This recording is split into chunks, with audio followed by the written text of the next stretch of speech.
এই পরিবেশনায় ওরস সংস্কৃতির গান, অভ্যুত্থানের মিছিল, রাষ্ট্রীয় ও সংকীর্ণ সেক্টরিয়ান সন্ত্রাস, নজরুলের বিদ্রোহী কবিতার বিভিন্ন আঞ্চলিক বাংলা ও চাকমা ভাষায় গণনাট্যায়ন বা গণরূপায়ণ, রবীন্দ্র নজরুল কাব্যের র্যাপ সঙ্গীতায়ন।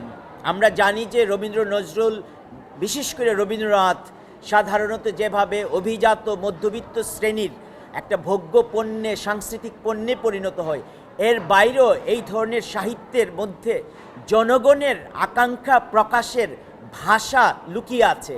সেইটা যেমন এই আন্দোলনের র্যাপ, যুবকদের যে উদ্দাম ভাষা সঙ্গীতের, সেইটাকেও আমরা আনবার চেষ্টা করেছি।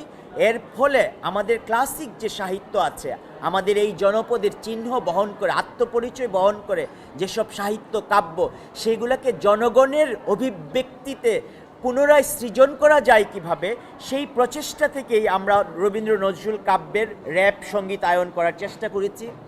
আমরা চেষ্টা করেছি নারী এবং প্রকৃতি, পরিবেশ, প্রাণ, সেই সবের বহু রূপ, অনেক রূপ, নানা রূপ, যে বিবিধ রূপ যে আছে, সেগুলোকে অন্বেষণ করে হাজির করতে এই পারফরমেন্সের মধ্যে, এই গণপরিবেশনায়। এই গণপরিবেশনায় যে কোনো প্রকার ক্ষমতাকেই ক্রিটিক করতে চায়, এবং যে কোনো প্রকার ক্ষমতাকে ক্রিটিক করার মধ্যে যে নৈতিক সৌন্দর্য লুকিয়ে থাকে, এবং মজলুমের, নিপীড়িত মানুষের, অত্যাচারিত মানুষের, জালিমের বিরুদ্ধে যে রাজনৈতিক লড়াই থাকে, সেই লড়াই এবং তাদের যে স্পেস, তাদের কণ্ঠস্বর আমরা সবসময় খুঁজে পাই না। ইতিহাসের একটা উত্তুঙ্গ মুহূর্তে আমরা মজলুমের কণ্ঠস্বর হয়তোবা শুনতে পাই, তারপরে আবার ঘাত প্রতিঘাতে, ঘটনার ঘাত প্রতিঘাতে, রাজনৈতিক ঘূর্ণাবর্তে সেই কণ্ঠস্বর লুপ্ত হয়ে যায়, হারিয়ে যায়, নিখোঁজ হয়ে যায়। ফলে আমরা চেষ্টা করেছি এই পারফরমেন্সের মধ্য দিয়ে মজলুমের কথা বলার রাজনৈতিক যে পরিসর থাকতে পারে, থাকা প্রয়োজন, সেইটাকে কল্পনা করার একটা ভাষা নির্মাণ করা, সেইটার ভেতর দিয়ে একটা হাইব্রিড শিল্প ভাষা তৈরি করতে চেয়েছি আমরা।